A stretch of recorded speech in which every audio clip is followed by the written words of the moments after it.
Dans les registres de police de Lyon, une note griffonnée à la hâte en décembre 1854 mentionne une découverte troublante.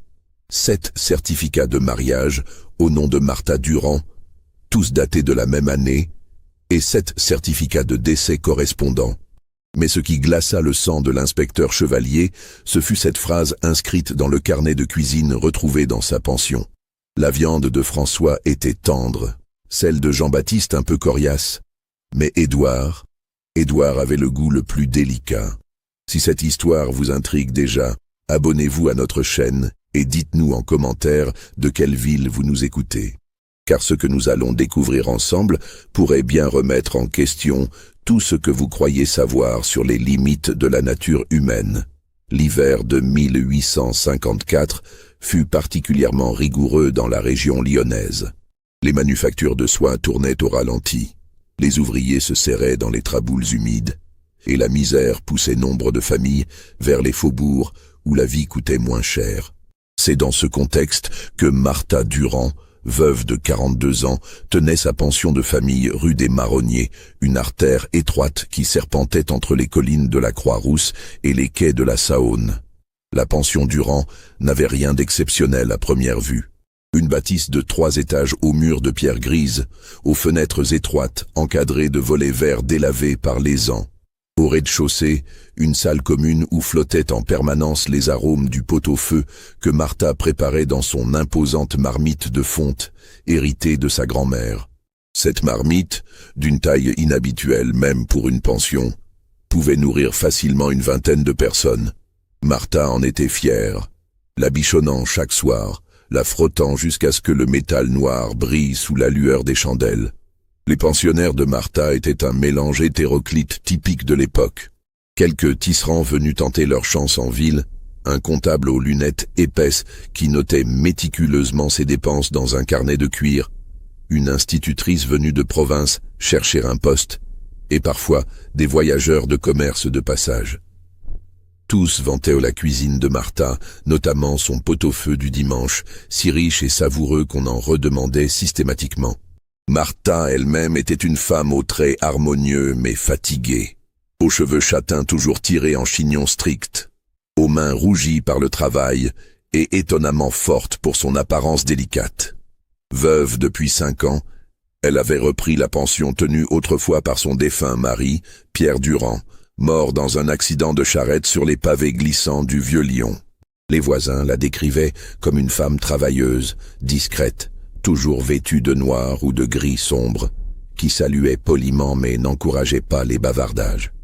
Ce qui intriguait néanmoins quelques observateurs attentifs, c'était cette manière qu'avait Martha de scruter les hommes qui passaient devant sa pension, cette façon de les jauger du regard comme un maquignon évalue le bétail au marché. Mais dans une époque où une femme seule devait constamment se méfier et évaluer les intentions masculines, ce comportement ne semblait pas si étrange. C'est au début du mois de février 1854 que Martha fit la connaissance de François Bertrand, un homme de 38 ans aux épaules larges et aux mains calleuses d'artisan. François était charpentier de métier, venu de Villefranche pour trouver du travail dans les grands chantiers de rénovation que le baron Haussmann commençait à impulser dans les grandes villes françaises. Il s'installa à la pension un mardi matin, portant pour tout bagage un sac de toile et une caisse à outils usée mais bien entretenue. Dès le premier repas, François complimenta chaleureusement la cuisine de Martha. Le pot-au-feu était effectivement exceptionnel, avec une viande si tendre qu'elle se détachait à la fourchette et un bouillon d'une richesse qui réchauffait jusqu'aux os. Les autres pensionnaires acquiescèrent avec enthousiasme. Monsieur Giraud, le comptable, déclara même que jamais il n'avait goûté viande si parfaitement préparée, avec ce petit goût particulier qu'il n'arrivait pas à identifier, mais qui donnait une profondeur unique au plat. Ce qui surprit tout le monde, ce fut la rapidité avec laquelle Martha et François se rapprochèrent. En temps ordinaire, la logeuse restait dans sa réserve habituelle, échangeant les politesses d'usage, mais maintenant une distance respectueuse avec ses pensionnaires. Avec François, ce fut différent.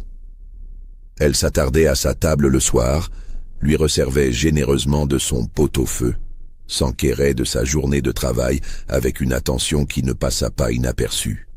François, de son côté, semblait apprécier cette attention. Homme simple et direct, il avait été marqué par la mort de sa première épouse, emportée par le choléra 3 ans plus tôt.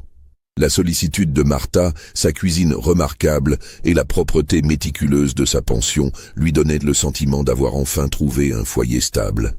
Le rapprochement se fit si naturellement que personne ne fut vraiment surpris quand, au bout de 3 semaines, François annonça à la tablée qu'il avait demandé la main de Martha et qu'elle avait accepté. Les pensionnaires applaudirent.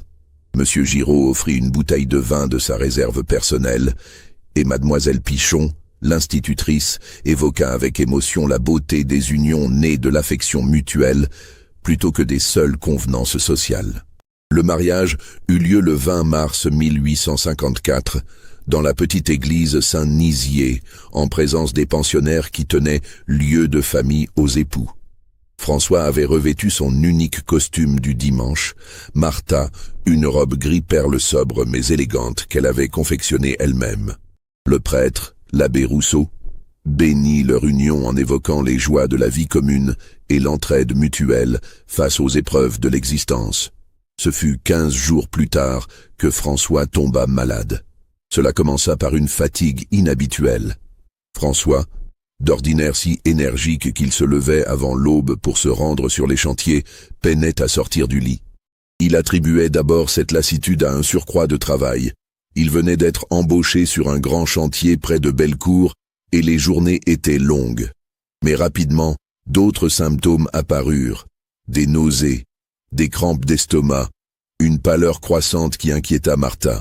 La jeune épouse se montra d'un dévouement exemplaire. Elle préparait à François des bouillons spéciaux, plus légers que le pot-au-feu habituel, avec des herbes qu'elle allait cueillir elle-même dans la campagne environnante. Elle veillait à son chevet, lui épongeait le front quand la fièvre montait, lui parlait doucement pour l'apaiser quand les douleurs devenaient trop vives. Les autres pensionnaires furent témoins de cette abnégation touchante. Monsieur Giraud nota dans son journal intime que la police retrouverait plus tard, que Martha ne quittait pratiquement plus la chambre conjugale, ne descendant que pour préparer les repas communs et s'occuper de la marmite qui mijotait en permanence dans la cuisine. Mademoiselle Pichon évoquait quant à elle un exemple bouleversant de dévouement conjugal, digne des plus belles pages de nos romanciers. Pourtant, malgré tous les soins prodigués par sa femme, François ne se rétablissait pas. Au contraire, son état empirait de jour en jour. Il perdait du poids à vue d'œil, ses cheveux commençaient à tomber par plaques et il était pris de vomissements violents après chaque tentative d'alimentation. Le médecin appelé par Martha, le docteur Lemoine, diagnostiqua une inflammation des intestins, maladie hélas fréquente dans les quartiers populaires où l'hygiène laissait parfois à désirer.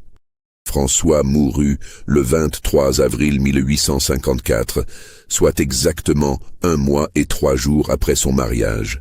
Ses derniers mots, rapportés par Martha à travers ses larmes, furent pour remercier sa femme de tous les soins qu'elle lui avait prodigués et pour lui dire qu'il avait été heureux, même brièvement, de connaître enfin un foyer aimant. Les obsèques furent simples mais émouvantes. Martha, drapée dans ses voiles de deuil, accepta les condoléances avec une dignité qui força l'admiration. Elle fit inhumer François au cimetière de Loyasse, dans une concession qu'elle acheta de ses deniers, gravant sur la pierre tombale « À François Bertrand, époux bien-aimé, enlevé trop tôt à l'affection des siens ». Les semaines qui suivirent la mort de François furent marquées par une étrange transformation de la pension Durand. Martha, plutôt que de s'enfermer dans un deuil prolongé, comme on aurait pu s'y attendre, reprit ses activités avec une énergie surprenante. Elle remania l'organisation de la pension, changea la disposition des chambres et surtout modifia ses habitudes culinaires.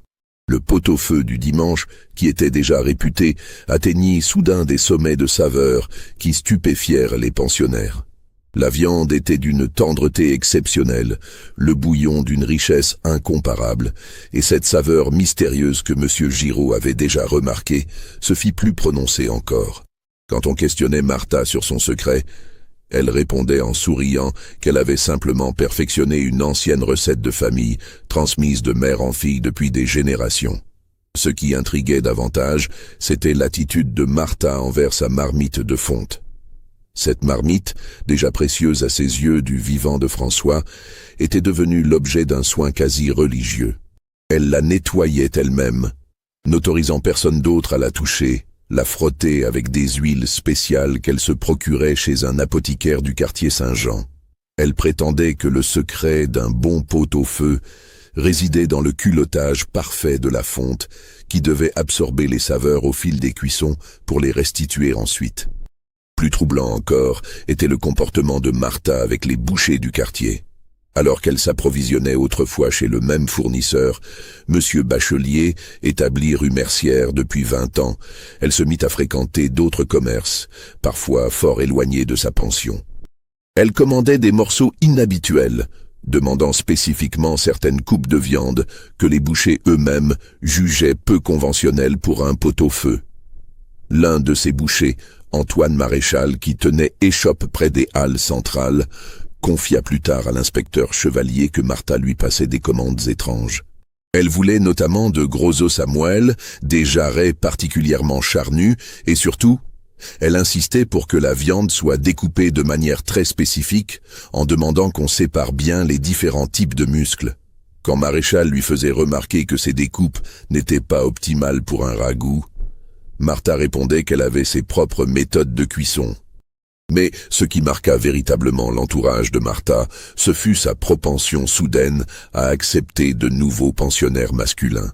Alors qu'elle avait toujours été très sélective, n'hébergeant que des personnes munies de solides références, elle commença à accueillir des hommes de passage, des artisans itinérants, des voyageurs de commerce qui n'avaient parfois qu'une lettre de recommandation douteuse ou des économies limitées. C'est ainsi qu'en juin 1854, elle accueillit Jean-Baptiste Morel, un maçon originaire de Mâcon, qui cherchait du travail dans la reconstruction des quais de Saône. Jean-Baptiste était un homme robuste de 45 ans, aux mains épaisses et au visage buriné par les intempéries. Contrairement à François, il était moins raffiné dans ses manières, mais il possédait cette bonhomie naturelle des gens de métier et une solide expérience de son art. Comme avec François, Martha manifesta rapidement un intérêt particulier pour ce nouveau pensionnaire. Elle s'enquérait de ses projets, de ses ressources, de sa situation familiale. Jean-Baptiste lui confia qu'il était veuf depuis 2 ans, que ses enfants étaient grands et établis, et qu'il avait vendu sa petite propriété de Mâcon pour tenter sa chance dans une grande ville. Il avait avec lui ses économies de toute une vie de labeur, une coquette somme en pièces d'or qu'il gardait cousue dans une ceinture de cuir sous ses vêtements. L'idylle fut encore plus rapide qu'avec François. En 3 semaines, Jean-Baptiste et Martha annoncèrent leur fiançailles. Les pensionnaires, bien que légèrement surpris par cette promptitude, ne virent là qu'une preuve de l'urgence qu'éprouvent parfois les cœurs mûrs à ne pas laisser passer une seconde chance de bonheur. Monsieur Giraud nota toutefois dans son journal que Martha semblait cette fois moins émue, plus pragmatique dans son approche du mariage. L'union fut célébrée le 15 juillet 1854, toujours dans la petite église Saint-Nizier. L'abbé Rousseau, qui avait déjà béni le premier mariage de Martha, évoqua dans son sermon la providence divine qui offrait une nouvelle chance de bonheur à cette femme éprouvée par le veuvage. Hélas, comme avec François, Jean-Baptiste tomba malade 3 semaines exactement après le mariage. Les symptômes furent identiques: fatigue progressive, nausées, amaigrissement rapide, chute de cheveux. Le docteur Lemoine, de nouveau appelé au chevet du malade, confirma son diagnostic précédent. Inflammation intestinale, probablement due aux conditions de travail difficiles sur les chantiers humides des quais. Il prescrivit le même traitement: repos, diète légère, tisane calmante. Martha reproduisit exactement les mêmes soins attentionnés qu'avec François. Elle préparait des bouillons spéciaux pour son époux, le veillait nuit et jour, lui prodiguait 1000 attentions touchantes. Les pensionnaires furent témoins une nouvelle fois de ce dévouement exemplaire. même si quelques-uns commençaient à trouver troublante cette répétition du malheur. Jean-Baptiste mourut le 28 août 1854, soit exactement 38 jours après son mariage, dans les mêmes conditions que François. Ces derniers mots, rapportés par Martha, furent également des remerciements pour les soins reçus et des déclarations d'amour conjugal. Cette fois, cependant, quelques détails troublants commencèrent à émerger. Mademoiselle Pichon, l'institutrice, confia à M. Giraud qu'elle avait remarqué que Martha semblait moins affectée par cette seconde mort que par la première. Certes, elle portait le deuil et observait les convenances, mais son chagrin paraissait plus mesuré, plus contrôlé. Plus inquiétant encore, M. Giraud nota dans son journal qu'il avait aperçu Martha fouiller dans les affaires de Jean-Baptiste la nuit même de sa mort, avant même que les formalités funéraires soient accomplies. Quand il lui en fit discrètement la remarque le lendemain, Martha expliqua qu'elle cherchait les papiers nécessaires pour l'inhumation et qu'elle voulait s'assurer que les effets personnels du défunt seraient convenablement rangés. Les obsèques de Jean-Baptiste furent organisées avec la même simplicité digne que celle de François. Martha acheta une nouvelle concession au cimetière de Loyasse, fit graver une épitaphe similaire et accepta les condoléances avec un maintien irréprochable. Mais cette fois, plusieurs voisins remarquèrent qu'elle semblait pressée d'en finir avec les cérémonies et les visites de politesse. L'automne 1854 apporta des changements subtils mais significatifs dans la routine de la pension Durand. Martha, désormais 2 fois veuve en l'espace de 6 mois, aurait dû logiquement s'enfoncer dans un deuil prolongé et éviter tout projet matrimonial. Au contraire, elle manifesta une vitalité et une énergie qui surprirent son entourage. La pension elle-même connut une transformation remarquable. Martha fit installer une nouvelle cuisinière plus moderne, réaménagea la cave pour y créer une réserve alimentaire plus importante, et surtout, elle agrandit la cuisine en abattant une cloison qui la séparait d'un débarras. Ces travaux, qu'elle finança sans difficulté apparente alors que les revenus d'une pension modeste n'auraient pas dû permettre de tels investissements, intriguèrent les voisins. Monsieur Bachelier, le boucher de la rue Mercière, commença à noter des irrégularités dans les commandes de Martha. Non seulement elle continuait à s'approvisionner chez plusieurs fournisseurs, mais ses achats ne correspondaient plus du tout aux besoins supposés de sa pension. Elle achetait parfois des quantités énormes de viande un jour donné, puis disparaissait pendant 1 semaine sans passer aucune commande. Plus étrange encore, elle demandait systématiquement que ses achats lui soient livrés de nuit, prétextant qu'elle ne pouvait quitter sa pension dans la journée. Antoine Maréchal, le boucher des Halles centrales, fit une observation troublante. Lors d'une livraison nocturne, il aperçut Martha dans sa cuisine en train de travailler sur sa grande marmite de fonte. Ce qui l'intrigua, c'est qu'elle semblait découper quelque chose de très volumineux, quelque chose qui nécessitait un effort considérable et l'usage de plusieurs couteaux différents. Quand elle l'aperçut à travers la fenêtre, Martha referma précipitamment la porte de la cuisine et vint recevoir sa livraison avec un sourire crispé. Mais ce qui inquiéta véritablement l'entourage de Martha, ce fut l'arrivée successive de nouveaux pensionnaires masculins, tous répondant à un profil similaire. Des hommes seuls, d'âge mûr, possédant quelques économies et à la recherche d'une situation stable. Ces hommes semblaient tous attirés par les mêmes éléments.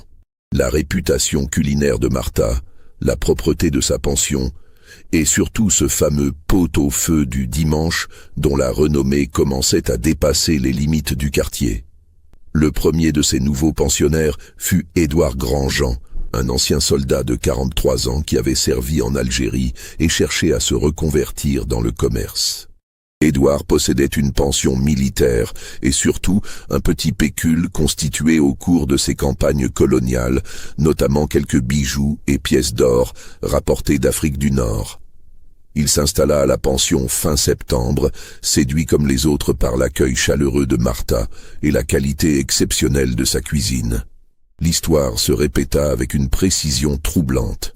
3 semaines après son arrivée, Édouard demanda Martha en mariage. Celle-ci accepta après quelques jours de réflexion feinte, invoquant la nécessité de respecter les convenances malgré ses sentiments.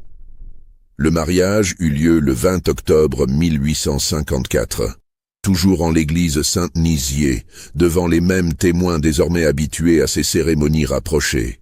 Cette fois, cependant, l'abbé Rousseau exprima quelques réserves discrètes. Il fit remarquer à Martha que 3 mariages en moins d'1 an, même justifiés par les circonstances, pouvaient paraître précipités aux yeux de certains paroissiens. Martha répondit avec une humilité touchante qu'elle ne cherchait pas le bonheur pour elle-même, mais qu'elle ne pouvait refuser d'offrir un foyer à des hommes seuls et que la Providence semblait placée sur sa route. Les pensionnaires de longue date commencèrent néanmoins à manifester une certaine inquiétude. Monsieur Giraud nota dans son journal que l'atmosphère de la pension avait changé. Martha semblait plus nerveuse, plus autoritaire avec le personnel de service, et surtout, elle se montrait de plus en plus possessive envers sa cuisine, et particulièrement envers sa marmite de fonte. Elle avait interdit formellement à quiconque d'y toucher, prétextant que le culottage parfait de la fonte ne supportait aucune manipulation étrangère. Mademoiselle Pichon, l'institutrice, fit une observation qui la troubla durablement. Un soir qu'elle souffrait d'insomnie, elle descendit à la cuisine pour se préparer une tisane. Par la fenêtre, elle aperçut Martha dans la cour arrière, en train de brûler des vêtements dans un brasero. Ce qui l'étonna, c'est qu'elle reconnut distinctement une chemise ayant appartenu à Jean-Baptiste et ce qui ressemblait aux bottes de François. Quand elle questionna Martha le lendemain sur ses feux nocturnes, celle-ci expliqua qu'elle préférait brûler les effets personnels des défunts plutôt que de les donner aux pauvres par respect pour leur mémoire. Édouard tomba malade le 15 novembre 1854, soit 26 jours après son mariage, avec exactement les mêmes symptômes que ses prédécesseurs. Cette fois, le docteur Lemoine commença à s'interroger sérieusement sur cette répétition de cas identiques. Il questionna Martha sur l'hygiène de la pension, sur la provenance de l'eau, sur les habitudes alimentaires des pensionnaires. Martha répondit avec une patience exemplaire, expliquant qu'elle prenait tous les soins possibles, mais que les hommes de métier étaient souvent affaiblis par leurs conditions de travail et plus sensibles aux maladies. Le docteur Lemoine décida néanmoins de pousser plus loin son investigation. Il préleva des échantillons de l'eau utilisée dans la pension, examina les réserves alimentaires, inspecta la cuisine.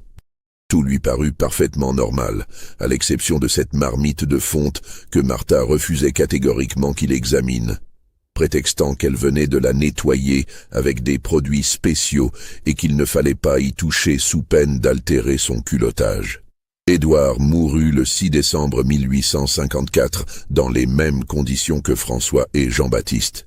Ces derniers mots, rapportés par Martha, furent identiques. Remerciements pour les soins reçus et déclaration d'amour conjugal. Cette fois, cependant, M. Giraud prit l'initiative d'une démarche qui allait se révéler décisive. Il se rendit discrètement chez un notaire de ses relations, maître Dubois, pour s'enquérir des dispositions testamentaires des défunts époux de Martha. Ce qui l'apprit le glaça d'effroi. Les 3 hommes avaient rédigé des testaments identiques quelques jours avant leur mort, léguant tous leurs biens à leur épouse en reconnaissance de son dévouement et de son affection. L'hiver de 1854-1855 fut particulièrement rigoureux. Mais à la pension Durand régnait une atmosphère de plus en plus oppressante qui ne devait rien aux intempéries. Martha, désormais 3 fois veuve en moins d'1 an, avait acquis dans le quartier une réputation ambiguë. Certains voisins l'admiraient pour son courage face à l'adversité. D'autres commençaient à chuchoter sur cette succession de malheurs qui semblait la poursuivre. Les transformations de la pension s'accentuèrent après la mort d'Édouard. Martha fit installer de nouveaux équipements dans sa cuisine. Un système de ventilation perfectionné, plusieurs nouveaux fourneaux et surtout une série d'étagères métalliques dans la cave où elle entreposait des conserves dans des bocaux de verre hermétiquement scellés. Ces conserves, qu'elle préparait elle-même, contenaient une substance brunâtre que les pensionnaires n'identifiaient pas clairement mais qui dégageait un arôme puissant et appétissant. Antoine Maréchal, le boucher des Halles centrales, commença à tenir un carnet détaillé de ses transactions avec Martha. Ce qu'il y consigna aurait dû l'alerter plus tôt, mais la clientèle de Martha était si lucrative qu'il préférait ne pas poser trop de questions. Martha achetait désormais des quantités de viande totalement disproportionnées par rapport aux besoins de sa pension. En une semaine, elle pouvait commander l'équivalent de ce qui aurait nourri 50 personnes, puis ne plus rien acheter pendant 15 jours. Plus troublante encore, Martha avait développé des exigences très spécifiques concernant la découpe de la viande. Elle demandait que les morceaux soient désossés de manière très particulière, que certaines parties soient séparées d'autres, et surtout, elle insistait pour récupérer tous les os, même les plus petits. Quand Maréchal lui demandait l'usage qu'elle comptait faire de ces os, Martha répondait qu'elle préparait des bouillons très concentrés, qui demandaient une longue cuisson et beaucoup de matières premières. Ce qui intrigua davantage Maréchal, c'est que Martha semblait parfaitement connaître l'anatomie animale. Elle savait exactement quel morceau demander, comment il devait être préparé, et elle parlait de la viande avec une expertise que n'auraient pas renié les bouchers les plus expérimentés. Elle évoquait la texture des différents muscles, la tendreté relative de telle ou telle partie de l'animal, les temps de cuisson optimaux selon la provenance anatomique des morceaux. Un soir de janvier 1855, Maréchal fit une livraison particulièrement tardive à la pension Durand. En approchant de la cuisine, il entendit des bruits étranges, des coups sourds, réguliers, comme si quelqu'un était en train de découper quelque chose de volumineux avec une hache. Ces bruits étaient accompagnés d'un grésillement et d'odeurs de cuisson, qui ne correspondaient pas aux horaires habituels de préparation des repas. Intrigué, Maréchal contourna la bâtisse pour jeter un coup d'œil par la fenêtre de la cuisine. Ce qu'il vit le marqua à vie. Martha, vêtue d'un grand tablier de cuir, était en train de travailler sur quelque chose d'imposant, posé sur sa table de travail. Elle maniait plusieurs couteaux avec une dextérité professionnelle, découpant méthodiquement ce qui ressemblait à... Maréchal n'osa jamais avouer clairement ce qu'il crut voir cette nuit-là, mais dans sa déposition ultérieure, il évoqua quelque chose qui n'avait pas l'aspect habituel de la viande de boucherie. Martha s'aperçut de sa présence et vint immédiatement ouvrir la porte de service. Elle paraissait légèrement essoufflée, ses mains étaient tachées de sang, et son tablier était maculé de substances qu'elle essuya rapidement avant de recevoir la livraison. Elle expliqua à Maréchal qu'elle préparait des conserves pour l'hiver et qu'elle travaillait la nuit pour ne pas incommoder ses pensionnaires avec les odeurs de cuisson prolongées. Mais ce qui troubla le plus Maréchal, ce fut l'état de la marmite de fonte. Elle était sur le feu, remplie d'un liquide brunâtre qui bouillonnait doucement en dégageant une vapeur dense et parfumée. Martha expliqua qu'elle préparait un bouillon de base pour ses futurs ragoûts, mais Maréchal remarqua que le liquide avait une consistance et une couleur inhabituelles, plus épaisse et plus foncée que ce qu'on obtient habituellement avec de la viande de bœuf ou de porc. C'est à cette époque que Martha accueillit son 4e pensionnaire masculin susceptible de devenir époux. Alphonse Beauvoir, un négociant en grains de 51 ans, originaire de Dijon. Alphonse était un homme prospère qui avait vendu son commerce pour s'installer à Lyon, où il espérait créer une société d'import-export avec les pays méditerranéens. Il portait toujours sur lui une sacoche de cuir contenant ses lettres de crédit et une importante somme en pièces d'or. L'arrivée d'Alphonse coïncida avec une période particulièrement faste pour la réputation culinaire de Martha. Le pot-au-feu du dimanche atteignit une renommée qui dépassait largement les limites du quartier. Des bourgeois de la presqu'île venaient parfois exprès pour goûter cette préparation légendaire, et Martha dut même refuser du monde, tant les demandes affluaient. La viande était d'une tendreté absolument exceptionnelle, le bouillon d'une richesse incomparable, et surtout, cette saveur mystérieuse était devenue si caractéristique que les habitués la réclamaient spécifiquement. Monsieur Giraud, toujours méticuleux dans ses observations, nota dans son journal plusieurs détails troublants concernant cette période. D'abord, Martha avait acquis une nouvelle habitude. Elle goûtait systématiquement sa préparation avant de la servir, mais d'une manière très particulière. Elle prélevait un morceau de viande, l'examinait longuement, le sentait, puis le mastiquait lentement, avec une expression de satisfaction profonde, presque extatique. Elle semblait évaluer non seulement le goût, mais aussi la texture, la tendreté, comme si elle comparait différents échantillons. Ensuite, Martha avait développé une manie nouvelle concernant les restes. Alors qu'autrefois, elle donnait les surplus aux pauvres du quartier selon la tradition chrétienne, elle récupérait désormais méticuleusement tout ce qui n'était pas consommé. Elle raclait les assiettes avec un soin maniaque, récupérait jusqu'aux plus petits morceaux de viande et redescendait tout cela dans sa cuisine où elle le faisait mijoter à nouveau dans sa marmite. Plus inquiétant encore, Martha avait commencé à tenir un carnet où elle consignait des observations sur ses pensionnaires masculins. Monsieur Giraud aperçut ce carnet un jour où Martha l'avait laissé ouvert sur la table de la salle commune. Les notes étaient rédigées dans un style télégraphique. François, viande tendre, goût délicat, cuisson parfaite à feu doux. Jean-Baptiste, texture plus ferme, nécessite marinade prolongée. Édouard, chair savoureuse, se détache bien de l'os. Giraud interpréta d'abord ces notes comme des appréciations sur les goûts culinaires de chacun, mais leur formulation lui parut étrangement ambiguë.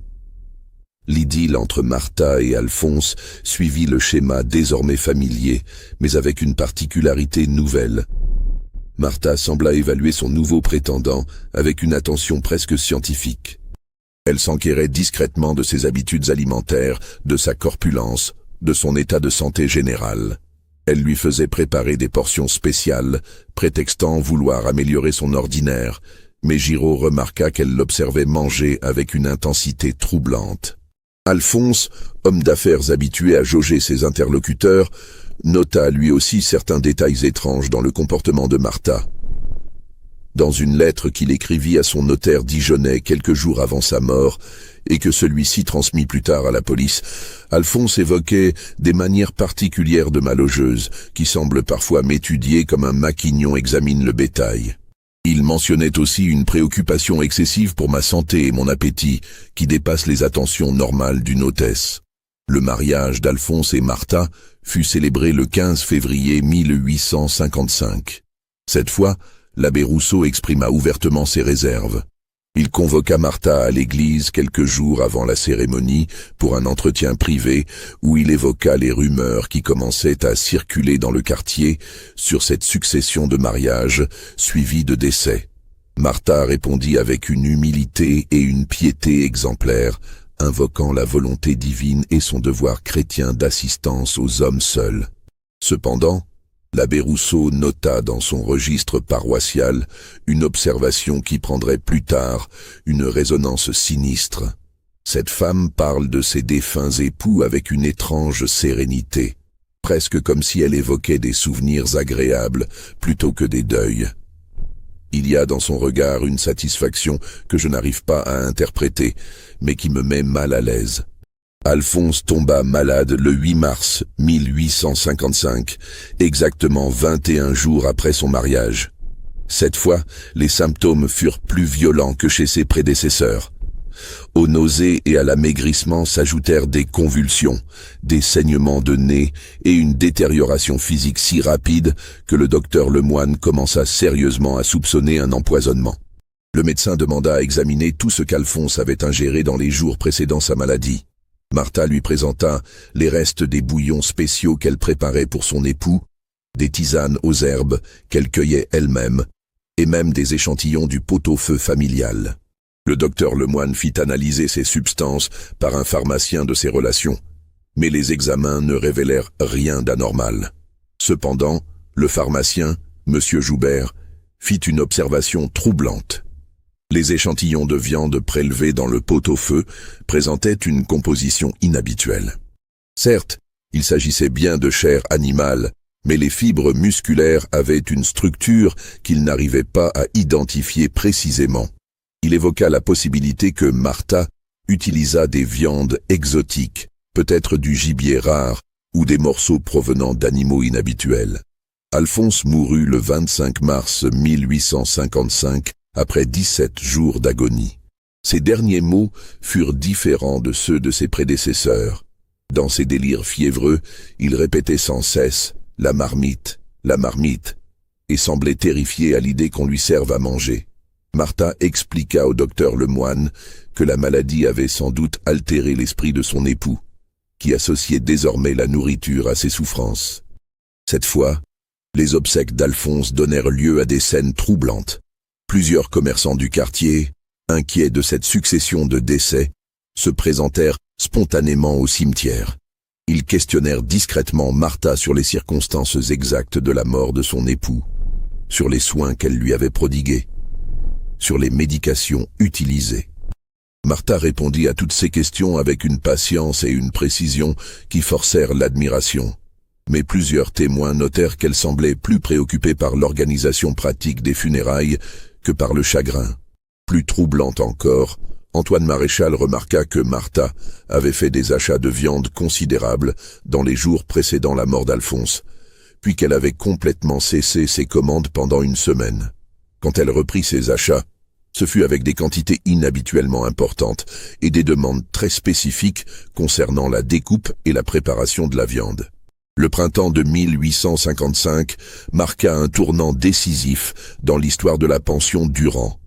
Martha, désormais 4 fois veuve en 13 mois, avait atteint un niveau de prospérité qui contrastait fortement avec sa situation modeste d'origine. Elle portait désormais des robes de meilleure qualité, avait fait installer dans sa pension du mobilier neuf, et surtout, elle semblait avoir acquis une aisance financière qui intriguait tout le quartier. Monsieur Giraud, de plus en plus inquiet, décida de mener sa propre enquête. Il se rendit discrètement chez les notaires qui avaient rédigé les testaments des époux successifs de Martha et découvrit des faits troublants. Non seulement les 4 hommes avaient légué tous leurs biens à leur épouse, mais ils l'avaient fait dans des termes quasiment identiques et toujours quelques jours avant leur mort. Plus étrange encore, les testaments avaient été rédigés sur du papier fourni par Martha elle-même, qui prétextait vouloir aider ses époux dans leurs démarches administratives. L'enquête de Giraud révéla aussi que Martha avait vendu discrètement plusieurs objets de valeur ayant appartenu à ses époux défunts. Les outils de François, les médailles militaires d'Édouard, la montre en or d'Alphonse. Elle justifiait ses ventes en expliquant qu'elle ne pouvait supporter de garder des souvenirs trop douloureux, mais elle réalisait ces transactions dans des échoppes éloignées de son quartier, comme si elle voulait éviter les regards indiscrets. Mais la découverte la plus troublante de Giraud concerna les habitudes alimentaires de Martha elle-même. En observant attentivement ses comportements à table, il remarqua qu'elle ne mangeait jamais du pot-au-feu qu'elle servait à ses pensionnaires. Elle prétextait des problèmes digestifs, un estomac fragile ou simplement un manque d'appétit après avoir passé la journée en cuisine. À la place, elle consommait des portions qu'elle se préparait séparément, dans sa chambre, et qu'elle montait discrètement sur un plateau. Intrigué par ce comportement, Giraud entreprit de surveiller discrètement Martha. Une nuit de mai, ne trouvant pas le sommeil, il descendit silencieusement dans la salle commune et aperçut de la lumière sous la porte de la cuisine. Par l'entrebâillement, il vit Martha en train de déguster quelque chose qu'elle prélevait directement dans sa marmite de fonte avec une cuillère en argent. Elle mastiquait lentement, les yeux fermés, avec une expression de satisfaction intense qui glaça Giraud d'effroi. Ce qui le troubla le plus, c'est que Martha semblait distinguer différents morceaux dans sa marmite, comme si elle sélectionnait spécifiquement certaines portions. Elle murmurait des commentaires à voix basse. Édouard était vraiment délicieux. Alphonse un peu trop gras. François reste mon préféré. Giraud comprit avec horreur que Martha ne parlait pas seulement de goût culinaire, mais qu'elle évoquait littéralement ses époux défunts. Le lendemain, Giraud tenta une approche directe. Il complimenta Martha sur son pot-au-feu et lui demanda innocemment quels étaient ses ingrédients secrets. Martha répondit avec son sourire habituel qu'il s'agissait d'une recette de famille, transmise de génération en génération. Mais elle ajouta une phrase qui résonna sinistrement. « Le secret, monsieur Giraud, c'est de bien connaître la viande qu'on utilise. Chaque morceau a sa spécificité, sa tendreté particulière. Il faut savoir d'où il vient, comment il a vécu, ce qui l'a nourri. C'est cela qui donne toute sa saveur au plat. » C'est à cette époque que Martha accueillit son 5e prétendant, Lucien Morvan. un horloger de 46 ans qui venait de Bretagne pour s'établir à Lyon. Lucien possédait un petit capital, constitué par la vente de son atelier brestois, et portait toujours sur lui une bourse contenant des pièces d'or et d'argent de différentes provenances, souvenir de ses transactions avec des marins et des voyageurs. Cette fois, cependant, Giraud décida d'agir. Il prit Lucien à part dès le 2e jour de son installation et lui raconta discrètement l'histoire des précédents pensionnaires de Martha. Lucien écouta ce récit avec un scepticisme amusé, y voyant les élucubrations d'un vieux garçon aux nerfs fragiles. Il fit remarquer à Giraud que les coïncidences, même troublantes, ne constituaient pas des preuves, et que Martha lui paraissait être une femme respectable, qui avait simplement eu la malchance de perdre successivement plusieurs époux. Néanmoins, Lucien promit à Giraud de rester vigilant. Il observa effectivement Martha avec plus d'attention et nota certains détails étranges. La manière dont elle le regardait parfois, comme si elle évaluait sa corpulence, ses questions insistantes sur son état de santé et ses habitudes alimentaires, sa façon de le resservir systématiquement au moment des repas, comme si elle cherchait à le faire grossir. L'idylle entre Martha et Lucien suivit le schéma habituel, mais Lucien eut la présence d'esprit de confier à Giraud ses impressions avant de se laisser complètement séduire. Il évoqua notamment une scène troublante.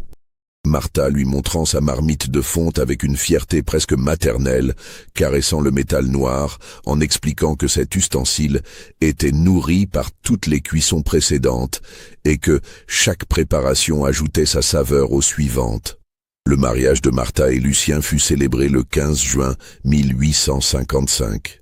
Cette fois, l'abbé Rousseau refusa catégoriquement de procéder à la cérémonie dans son église.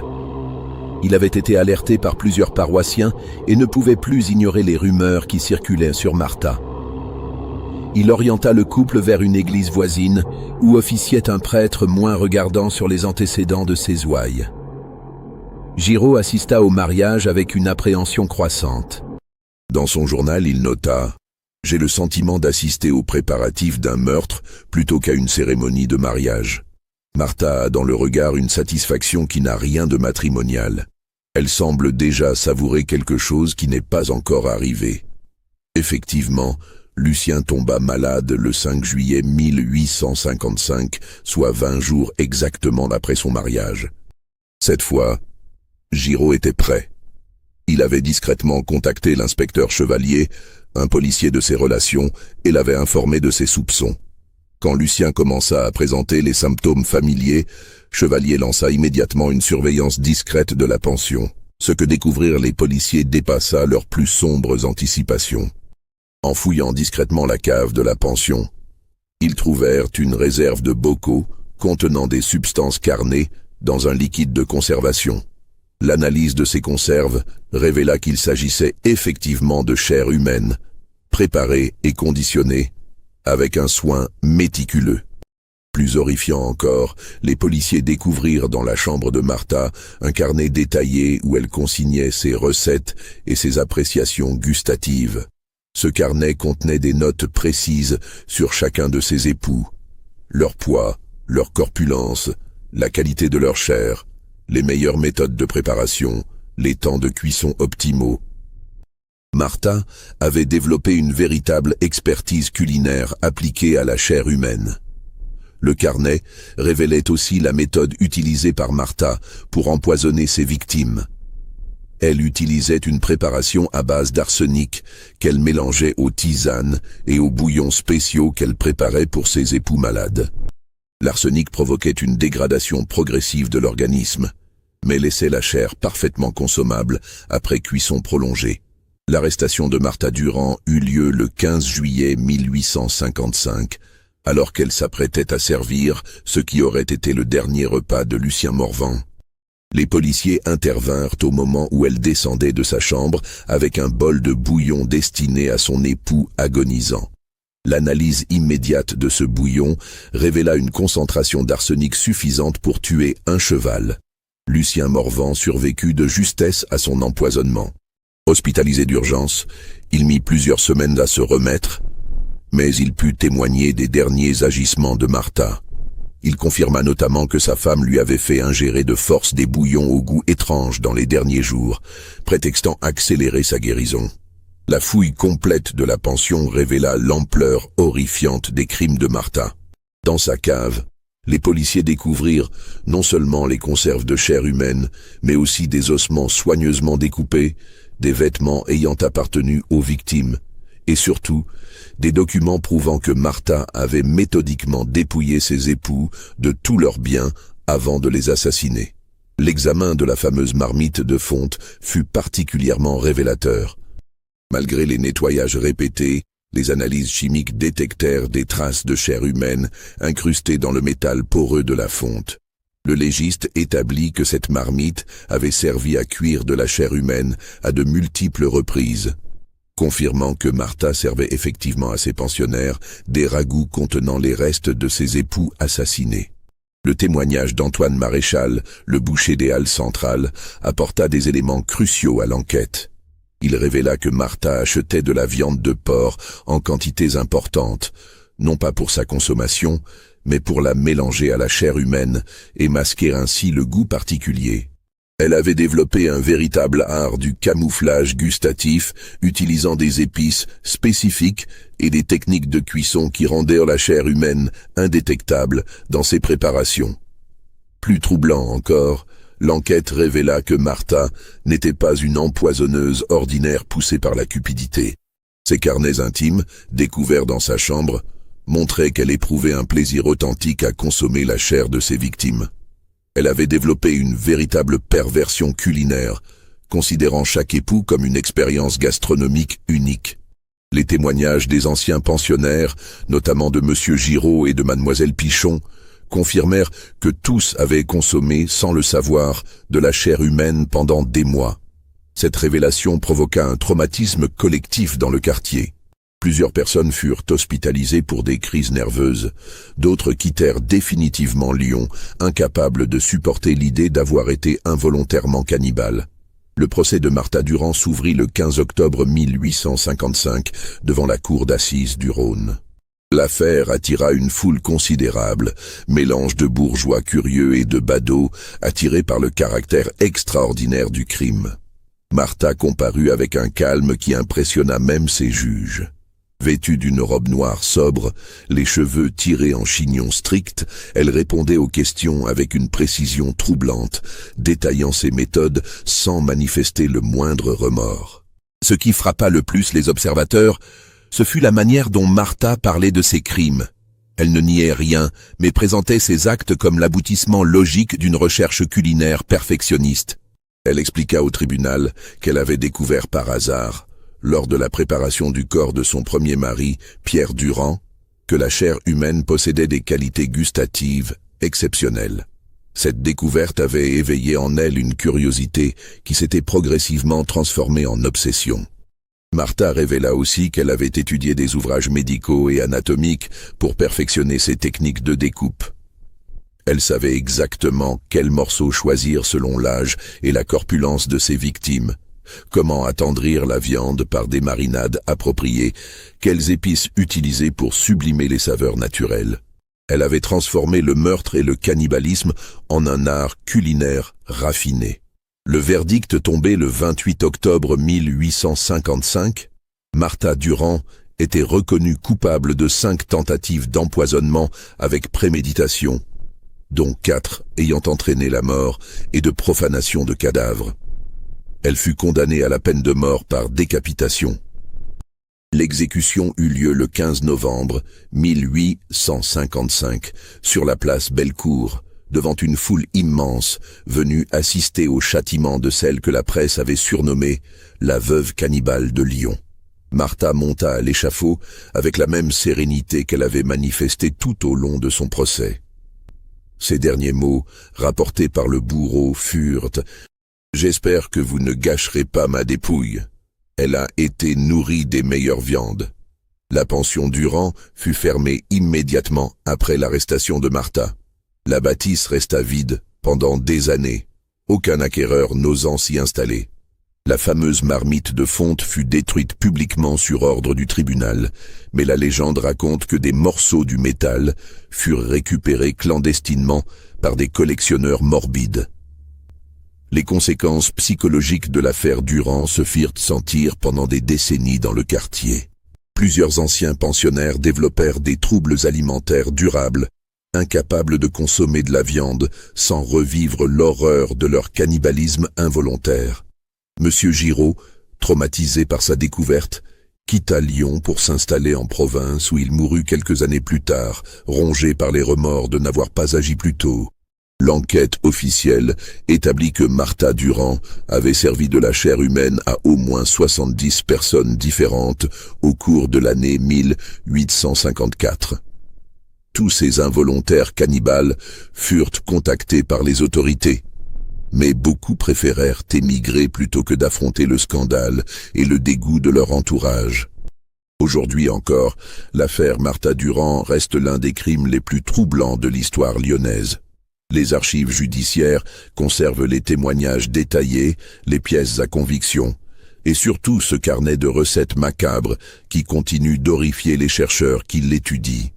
Car au-delà de l'horreur du crime lui-même, c'est la méticulosité scientifique avec laquelle Martha avait organisé ces meurtres qui glacent encore le sang des historiens. La question qui hante encore les esprits, c'est de savoir combien d'autres Martha Durand ont pu sévir dans l'ombre, profitant de la naïveté de leur époque et de la confiance aveugle qu'on accordait alors aux femmes dans le domaine culinaire. Car si Martha fut prise, c'est uniquement grâce à la vigilance exceptionnelle de Monsieur Giraud. Combien d'autres veuves prospères ont-elles bâti leur fortune sur des crimes similaires sans jamais être inquiétées? Cette pensée troublante continue de nous rappeler que derrière les façades les plus respectables peuvent se cacher les instincts les plus primitifs et les plus terrifiants de la nature humaine. L'histoire de Martha Durand nous enseigne que la monstruosité peut revêtir les apparences de la normalité la plus parfaite, et que nos certitudes les plus ancrées sur la nature humaine peuvent voler en éclats face à des révélations qui dépassent notre entendement. Si cette histoire vous a donné des frissons et vous fait réfléchir sur les mystères sombres de notre passé, n'hésitez pas à nous le dire en commentaire. Partagez-vous cette fascination troublante pour ces crimes qui défient notre compréhension de la nature humaine. Abonnez-vous à notre chaîne pour découvrir d'autres secrets enfouis dans les archives de l'histoire et partagez cette histoire avec ceux qui, comme vous, sont attirés par ces zones d'ombre où la réalité dépasse la fiction la plus noire.